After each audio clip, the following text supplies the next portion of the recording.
Let me give you another one. It's quite possible, whatever is the inequality here, for something to occur in the economy which makes the capitalist euphoric or makes the capital depressed. Euphoric. A new discovery of a way to produce energy makes them happy. They increase their K star plus lambda, even if the inequality is going like this. Because they've become so happy that even in the face of this extra cost, they're willing to take on more risk, because all of a sudden they feel good now about what they think is going to be the future. On the other hand, it's also possible that a fall in stock prices could get them so scared that they cut back in K star plus lambda, even if the inequality is going this way. That is, the fall in a stock price, which may have absolutely nothing to do with this particular industry, okay, because that's an effect in the stock market. But if the stock market falls, that can change the mood of capitalists from euphoria to becoming dour and worried about the future, and hence they can diminish their K star plus lambda times the multiplier. It has an impact upon the economy. That's the great Keynesian contribution to analyzing business investment in a capitalist economy. It's continually being pushed and pulled. I'm going to use my language now, not Keynes. It's continually being overdetermined by the ideas of the capitalists of what's going to happen in the future. And anything can change that, and therefore, that is, can change their ideas about the future, and hence change their K star plus lambda. Okay? So, if it goes this way, the expansion will continue, and there's no necessity for the decline. If it goes this way, then you will have a contraction. Okay? And so we need to add the uncertainty into this. And let me just, to complete this, this was capitalists in the consumer good industry. We also can add to this capitalists. So this is one analysis. Capitalists in means of production industries. By the same logic here, they get a surplus, okay, and I'm picking up what we did last time, plus a subsumed class revenue. Remember, because they're selling their means of their oil at a greater price than its unit value. That's what this, they're selling it to other capitalists, okay. And here again, we don't know the sign. We have the uncertainty on the part of this part of the economy as well, because they have to make their subsumed class payments for this. But in terms of this benefit, we have the costs. They have to make subsumed class payments to the workers.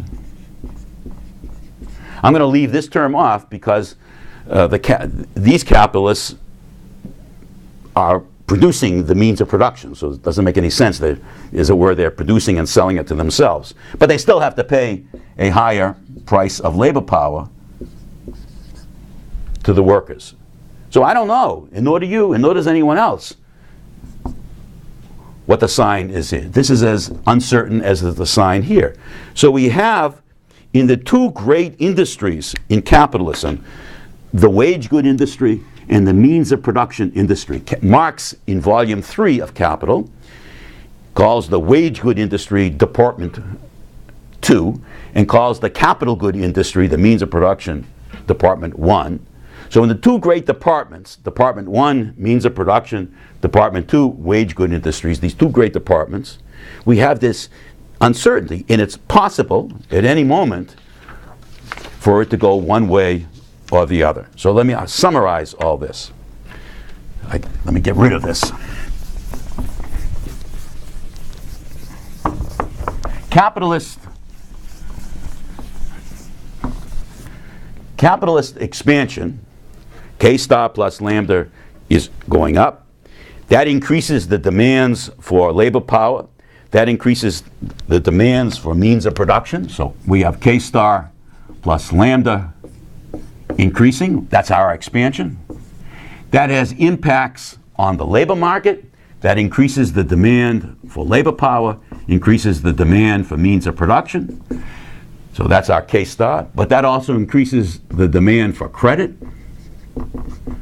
increases the demand for land, increases the demand for managers, and so forth, etc. So that's our impact on these markets.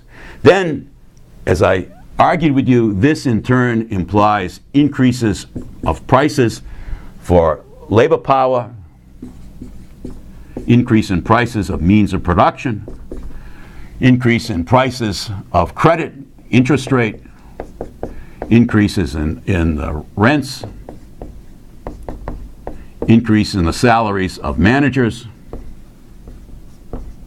as those markets get impacted.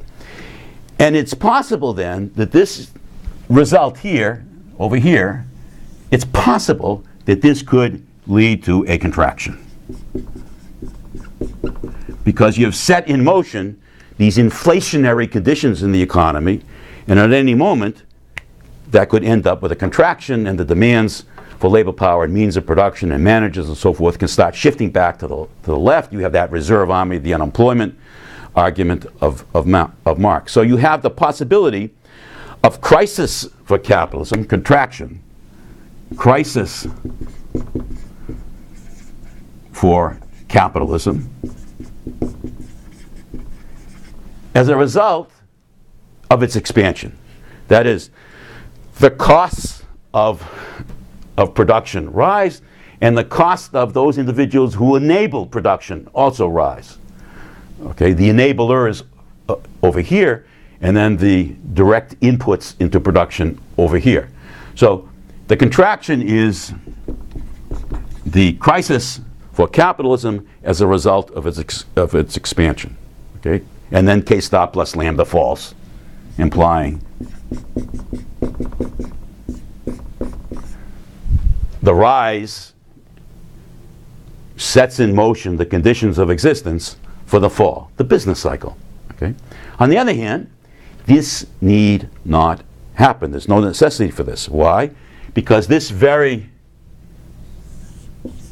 increase may increase supplies of labor power. What's that all about? I'll do that next time. What that is about is that there may be immigration into a country, so the supply of labor power may shift to the right. In the United States, women may enter the labor force, leave the household, and that'll shift the supply of labor power to the right. Okay? But you also can have increase in the demand for means of production, increase in the demand for wage goods. This is C goods and V goods. Okay? And that can serve to have capitalists expand. And I'm going to show you next time when this happens, that expansion, that very expansion in these markets may set in motion a shift in supply of goods and services. Okay?